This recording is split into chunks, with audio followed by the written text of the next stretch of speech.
Hello, everyone. Welcome back to the Mike Armstrong podcast show. And this evening or afternoon in the USA, we're joined by Julius Csizmazia, who is from Julius Team Building. And how are you doing today, Julius? You okay? Doing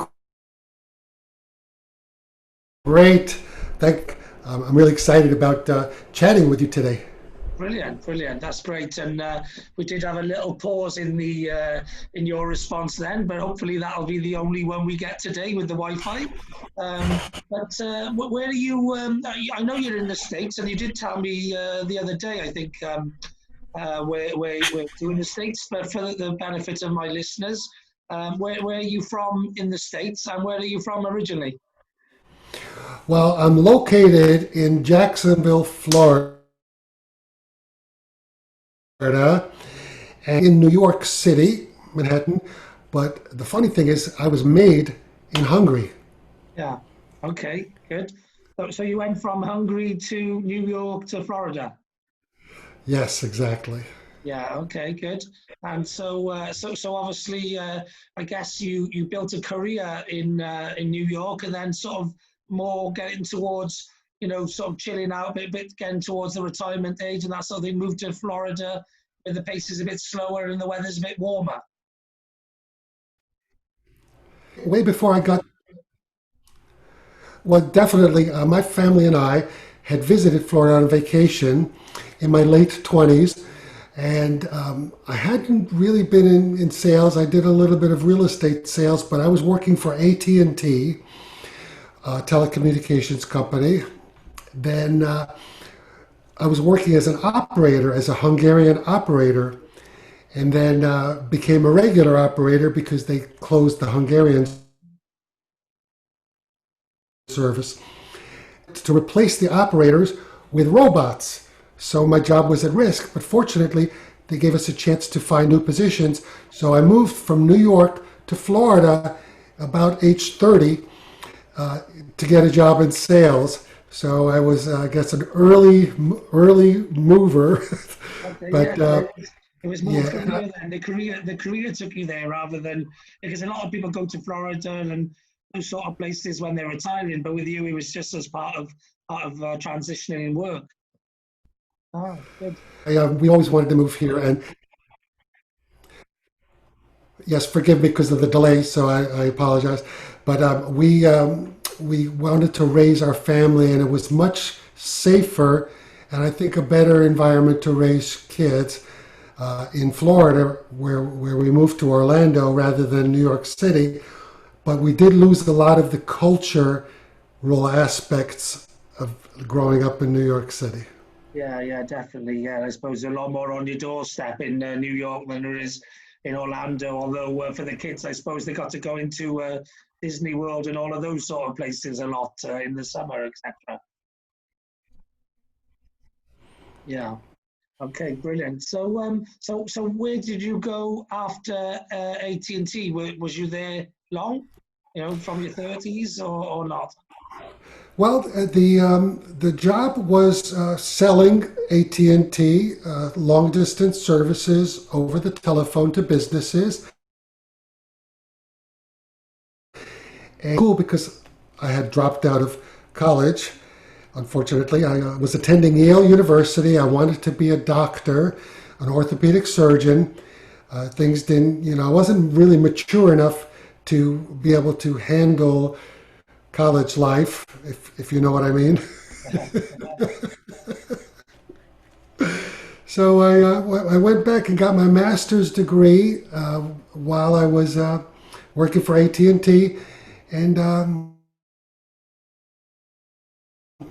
eventually a telecommunications company, and moved on to become a financial advisor. Different jobs in sales. I was a pharmacist, recruiter, which was a great experience. I look at jobs as the things you can take away. Of course, I gave my best value to them, but at the same time, it gave me knowledge and experience to help me in my future. And uh, AT&T, I started to better myself. As you know, I went back to school. I also found this guy named Tony Robbins. Probably not a lot of people heard of Tony I know he's Robbins. And I signed up for his course. yeah, he's big in the UK, so most people have heard of Tony. Yes, he's well known all over the world. So I was kind of kidding about about that, Yeah. but I ended up signing up with my ex-wife on hot coals. Okay. And the trick is not to walk too fast. You have to walk Lovely. with purpose. But yeah, Anthony Robbins himself coached me and had me walk across the coals, and it definitely was an inspirational thing. At the seminar he spends hours pumping you up and getting you all excited, and I was yes, yes, yes, and throwing smoke floor, imaginary steam and fire. So when I got back to work after walking on fire, I jumped in the elevator, and of course, to motivate myself, I started jumping up and down in the elevator and making smoke and fire. You know what happened? The elevator got stuck. That's a tricky one. That is. That's not unleash the power within. That's get the power stuck within the lift. Yes, I definitely unleashed the worst. When I got upstairs, when no one was looking, I started going, yes, yes. And then I walked into this room, but unfortunately, I didn't see that the ceiling was low. And I punched a fluorescent light. Yes! The next thing you know, my hand is bleeding. So, there was I guess there's such a thing as being too enthusiastic. Yeah, well, yes, or maybe in the wrong surroundings. Right. The wrong surroundings for your level of It's a enthusiasm. time and a place for.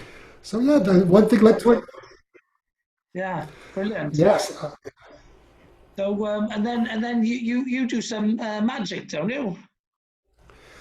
Yes. I have always loved magic. And, you're wondering how I got started in magic. Yeah, yeah. Well, that's it. Yeah, you haven't mentioned the magic so far, but I know you got into magic, so I didn't know whether maybe that's always been running in the background or you went to it late.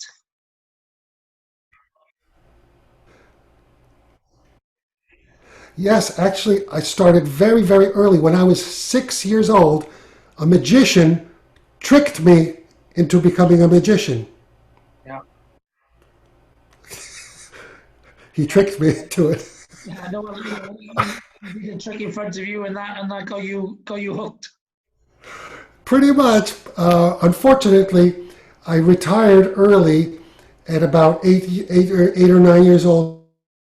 Yeah, I retired from magic to come back to magic in my age 40s because my 401k that I had when I was 8 years old, my 401k ran out.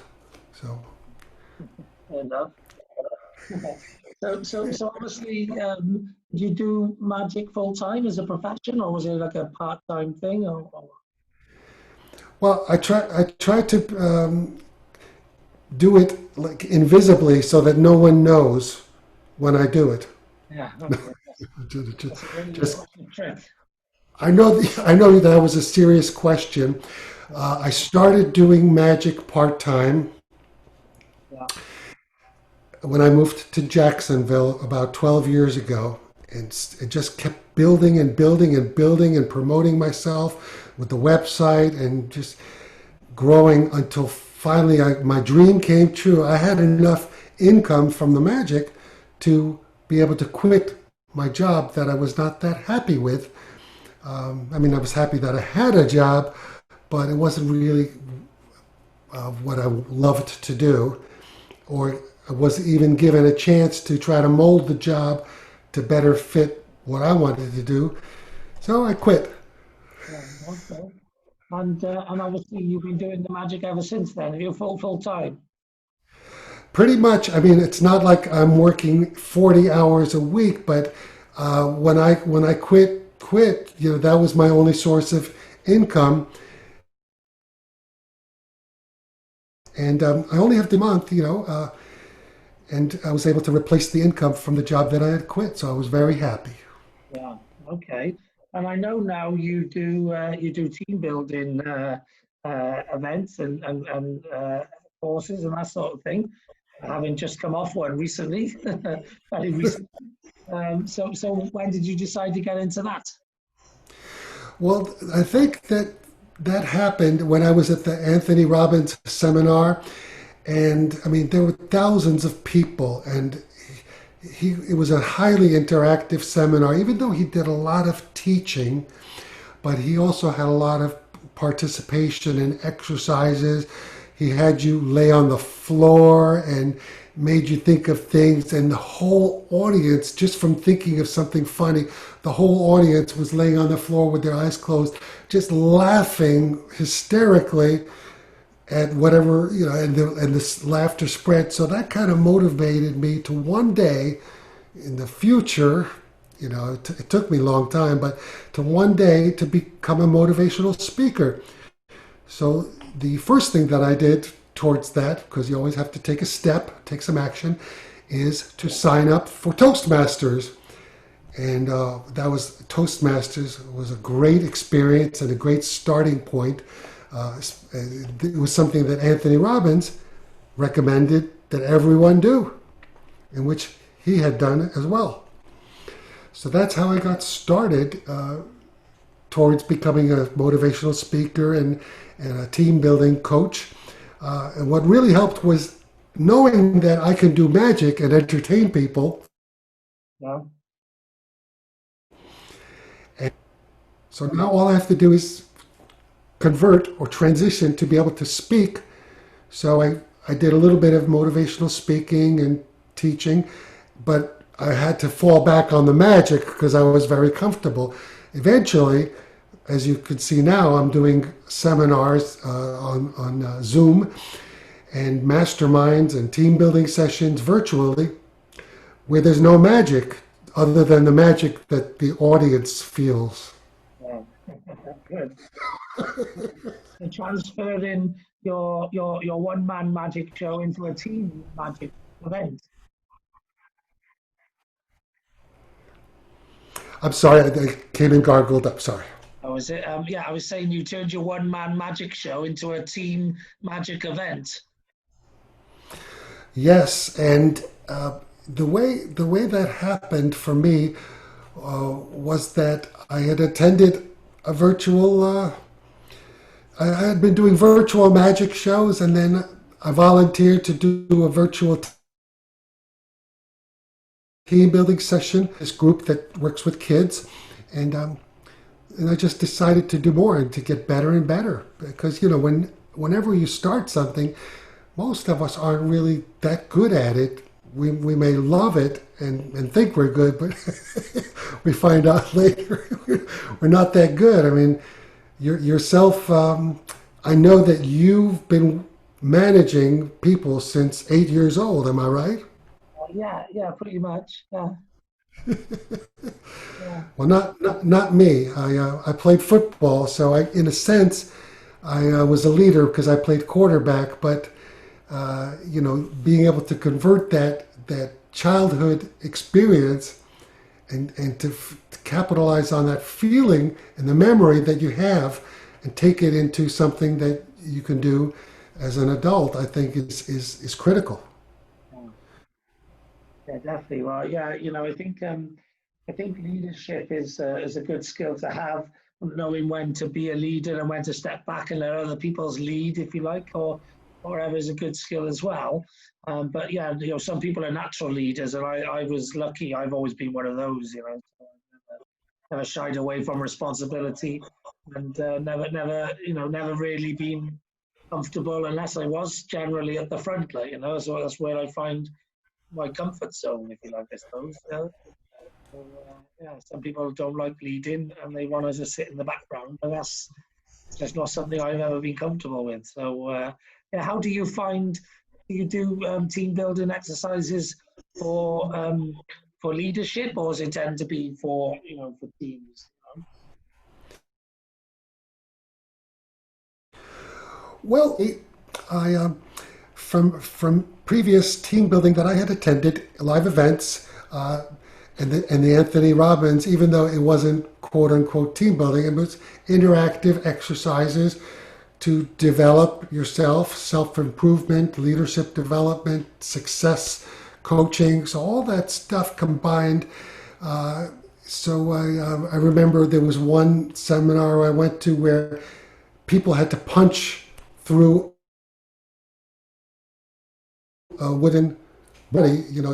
You train for weeks, but this, I mean, in half an hour, they trained you to punch a board, and so that kind of stuff. I always thought it was cool to do physical stuff. So in my team building, I tried to research and find the very, very best challenges I could that I would love doing, and I'll tell you tell you which one I like, and that's lifting somebody with your two fingers. oh, the two finger one.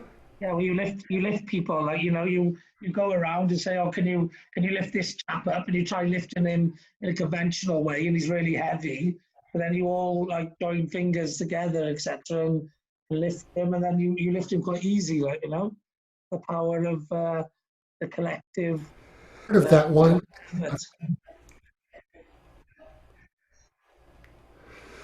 Yes, absolutely. I've heard of that. I've never done that one, but that's certainly, there's so many good ones out there that I'm always open to them. And then there was one where people like they form like they sit on four chairs and they put the four chairs together, and then the facilitator pulls out one chair at a time, and the people are leaning back, and depending on support them so they don't fall. That's another crazy one. It's like the Matrix. Everybody's leaning back on somebody else's knees, and they're hopefully they don't fall. And then there's one where you do it in a circle, where you form a circle and then you sit back on the person behind you's knees. So there's only one problem. This funny thing called the pandemic came in March, and all my team building events were canceled, and I was stuck because I knew I eventually have to go virtual, but I was afraid. I procrastinated getting good at it. But anyway, finally got good at it, and I figured out exercises. I researched exercises that are interactive and challenging, but that you can do virtually. Yeah, definitely, and I think there's actually a need out there at the moment for some team building exercises, because obviously there's a lot of teams that used to work together as a team that are now working from home on their own. So if you can, come up with creative ways, that's what I like about Tony Robbins. I've never been a massive fan of his motivation there, because I'm very motivated. So I've never really needed to be motivated. I'm a big fan of Dr. John DeMartini, and that's, if you're doing the right things you should be doing, then you actually should always be motivated. So it's more and more about psychology and physiology. I'm much more of a make sure you're doing the right things, really, your life mission, or make sure your why is strong enough, and then you don't need no motivation. So I've never been a massive fan of motivation stuff, but what I am a massive fan of with Tony Robbins is, one, his marketing is amazing. Two, his showmanship. He does things on a big scale. He does it bigger and better and brighter and bolder than a lot of other people. So, and then the firewalks and the walking on glass and the punching breaking the wood and boulders and all that sort of stuff is really good. And I think with this shift to online, there has to be, if you like, an online version of that. So that's what, if I was you, I'm always about, similar, that's what I like about Tony Robbins. It's about trying to do the best that you can do, the best that is possible with the tools and the situation available. And I think like Tony pushed the bar up massively with online events recently when he did his Unleash the Power Within event with a virtual wall with everyone on it. I don't know if you've seen that one. Yes. I've seen Grant Cardone, who's one of the guys I really admire, if you like, because he's into sales, marketing, and property, which are three interest areas of mine. And he's done something similar as well with the walls. And I think, they're the people, obviously they got big budgets, and so they can do that sort of thing, and so some smaller companies can't. But if you can find creative ways of doing virtual team building events, but with exercises or props or something like with a magician, magicians come on Britain's Got Talent or American's Got Talent all the time. And some of them just are nowhere because they haven't got a good enough show. They're all doing the same thing. It's all sleight of hand, and it's all or trickery or whatever. It's all the same thing. But some people pull it off in a show with a bit of showmanship, and others don't. And that's generally the difference between the ones who go on and win the show or be successful and the ones that don't. And I think you've got to take those principles down to the same thing, whether it's me becoming a speaker or it's you becoming a team builder, an events company, or, whatever, you call the company that does the team building exercise, but you have to do something that's going to be remembered, it's going to be different, and it's going to be, part of the show.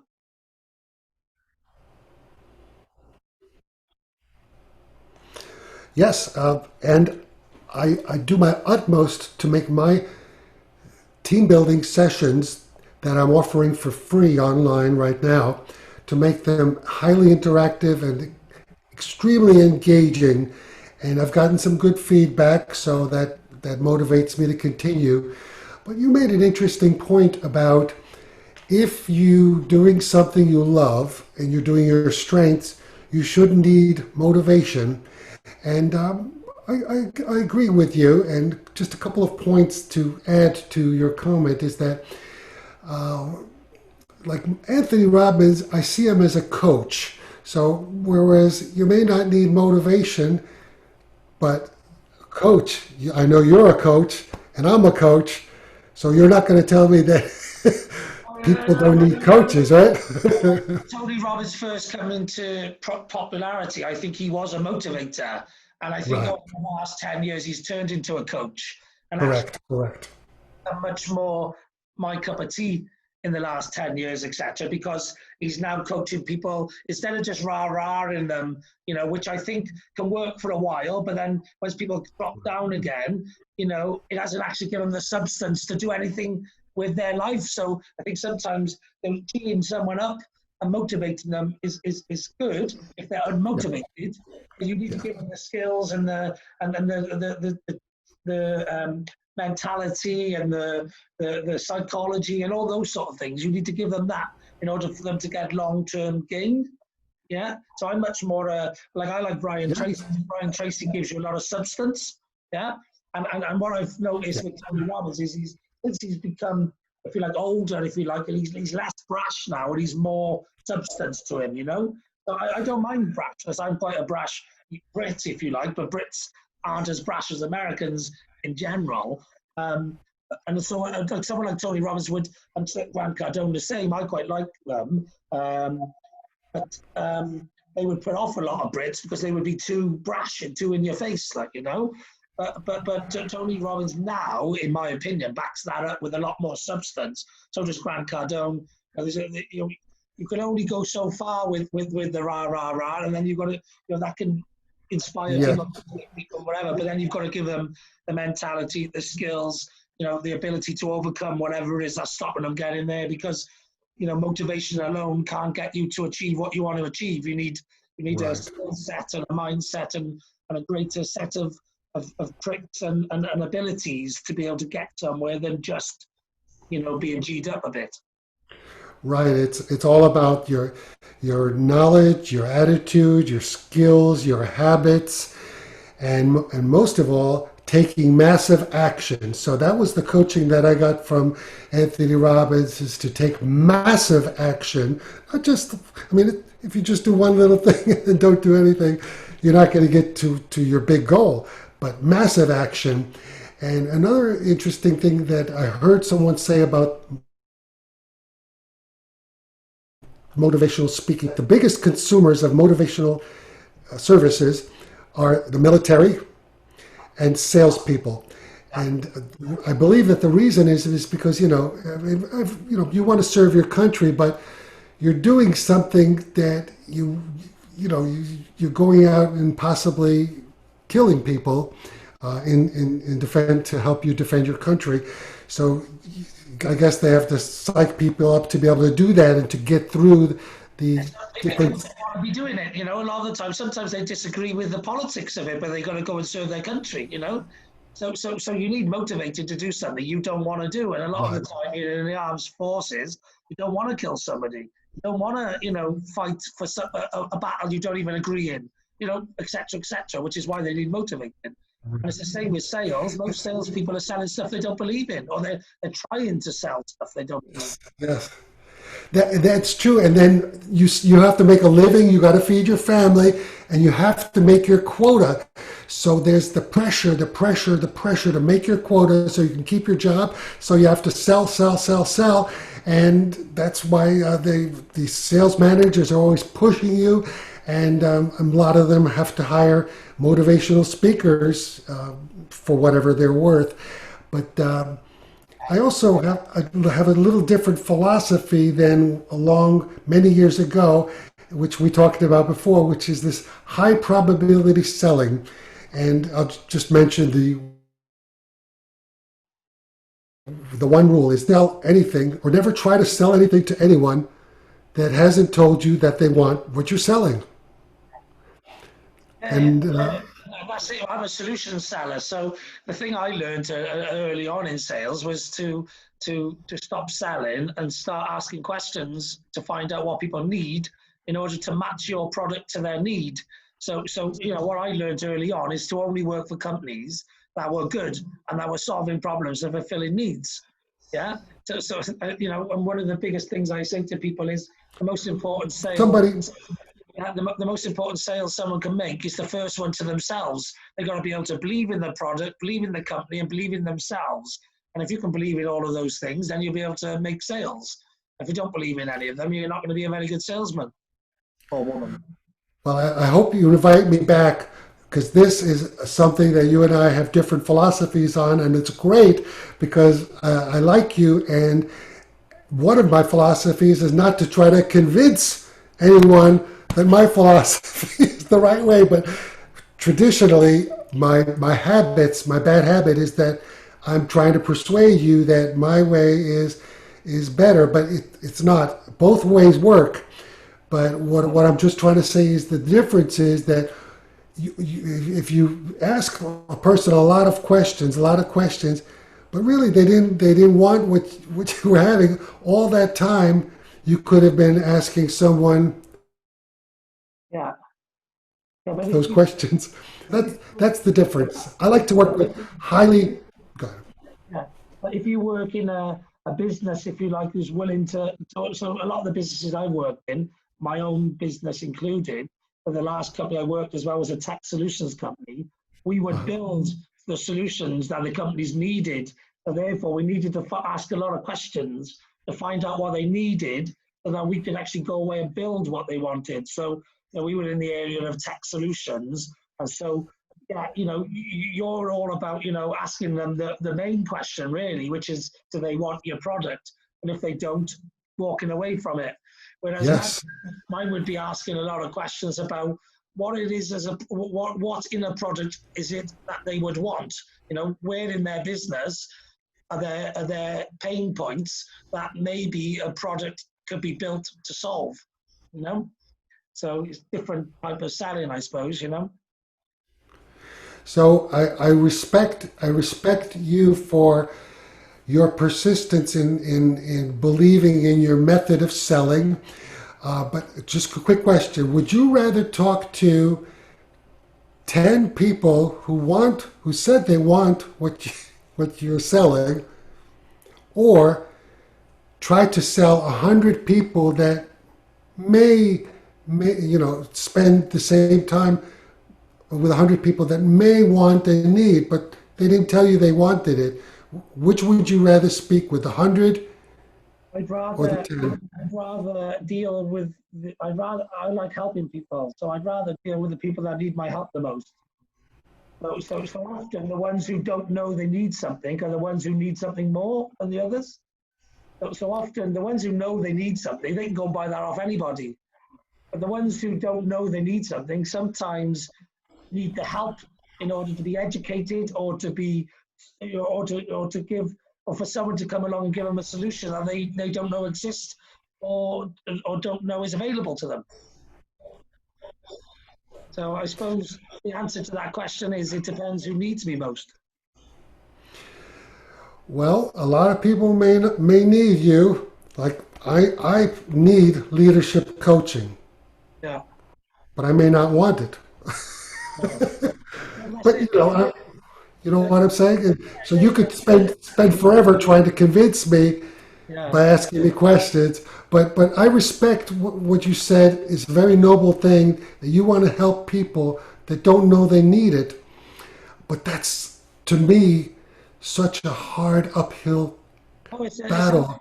It's a tough gig. I have to educate people sometimes before I can provide them the solutions that I can offer, because sometimes they don't know those solutions are the right solutions for them. So you have to take them through the educative process for them to get to understand enough information in order to understand what the best solution is for them. So, and I don't mind doing that. It is I could much easier go to people who already want what I'm offering and sell it to them. But those people who want what I'm offering will go and find it elsewhere anyway. And so I'd rather work the hard slog, and help educate the people to get them to a point where they understand what it is they need. I like working with those people because like you make a real big difference to those people, because like I sell a lot of IT solutions, sales and marketing solutions, etc. And a lot of people like SEO and social media and certain things, and a lot of people think that they can achieve what they want to achieve in their business without some of these things. And you have to really educate them that you can't become a big business unless you get your website ranking well, or unless you do some social. You can't just ignore all of these platforms. I have a question for you, Mike. If somebody wanted to get in touch with you because you have so much value to offer, how would they get? So if they Google search Mike Armstrong, they'll come to my website, which is mikearmstrong.me. And I'm the top of Google in the UK. I don't know if I'm the top if you search for me in America. Or if you search for Mike Armstrong in the UK, I'm the #1 Mike Armstrong.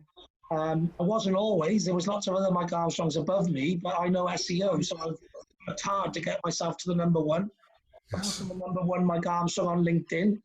And if you look for hashtag Mike Armstrong, you'll find me. So basically, I've used some clever marketing strategy. Well, very nice. I'm glad. I mean, anyone can find me by either just Google searching me, searching LinkedIn, or just looking for my name with a hashtag. They'll find me. I'm very easy to find. So I sell highly effective search engine optimization services that will help people find you when they're looking for leadership coaching effectively. Is that something that you want for your business?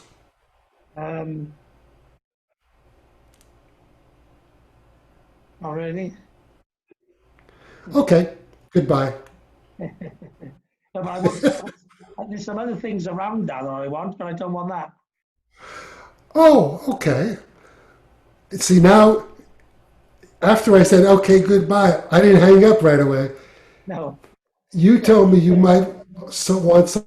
No, but I don't really. But what I was just saying, things around that. Tell me more. I was showing you an example of if you didn't just say okay, goodbye.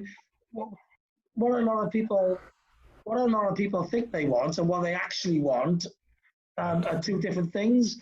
If you ask someone what do they want or what do they need, they'll tell you different things. But actually, if you sit down with them and you have a discussion with them, have a conversation with them, often you'll get to the bottom of what it is they actually want or they actually need. rather than what they think they want. So, sometimes, for example, people will come to you and they say, I want a pay-per-click advertising campaign because I want to get customers to my website. Yeah. But actually what they really want is they want to get a lot of people to their website quickly, or they want their website to get higher up the search engine. So they may not, or they want to have they come to you and they say, oh, I want a pay-per-click advertising campaign. And you go, okay, great, I'll sell you a pay-per-click advertising campaign. But actually in 3 months' time, they run out of budget and they can't carry on because they haven't got a budget and the pay-per-click advertising campaign didn't work. Whereas they could have invested that money into an organic ranking campaign. That organic ranking means they're not benefiting from immediate traffic in that 3 months, but over a 3 to 6 month period, they'll start getting traffic, and then that traffic will last them for the next 3, 4, 5 years. So actually, if they've only got a short budget, they're probably better off investing in a longer term solution than they are getting the pay-per-click advertising. But the only way you'll know that is if you actually get into asking them questions about what it is they're trying to achieve, rather than just selling whatever it is they think they wanted their first interaction with you. Awesome. Awesome. Well, I'm glad. I'm really glad that I found you, and I hope that you do invite me back. I'm conscious of time, and I know it's getting late now. So, I'd like to say thank you very much for coming on the podcast and for sharing your wisdom with us and your information. Just let people know how they get in touch with you if they want to, reach out to you, do a bit of business, or come on your team building courses, or employ you as a magician, or whatever else. Sure. Sure. Thank you for the opportunity to share my contact information. So if you want to go to my website because you want to learn more about team building, virtual team building, you can Google or just type in Julius Team Building, 3 words, all one word, juliusteambuilding.com, and then it'll take you right to my website to sign up for our interactive virtual team building mastermind sessions that Mike attended today, and they're free of charge, so you get a really good idea of what a virtual team building session is like. Or you can hire me for your company, directly for your company, that the same way. Contact me through juliusteambuilding.com. Now, if you want magic entertainment, if you want to type in juliusmagic.webs, that's WEBS.com. One more time, that's juliusmagic, one word, .webs, WEBS.com. Thank you very, very much, everyone. And I'm sure if they Google search you or they look on LinkedIn, they'll probably find you because it's an unusual name. I think you've got Julius Csizmazia. So, yeah. Whereas with me, there were 1,700 Mike Armstrongs on LinkedIn. So to be the number one is quite a feat, But if you've got an unusual name, it's quite easy for you to be found in the search engines. So you're blessed with an unusual name. So I understand you're not planning to change your name, Mike, right? I don't need to change my name now. I'm the number one Mike Armstrong anyway. So all the other Mike Armstrongs got to change their names. I love it. It's great. It's great to end on a high note like that. That's great. Brilliant. All right. Fantastic having you on my podcast, and you have yourself a great day. Okay. Pleasure too, Al. Okay. Cheers. Bye-bye. Thank you. Let's say goodbye to all our watchers. Bye.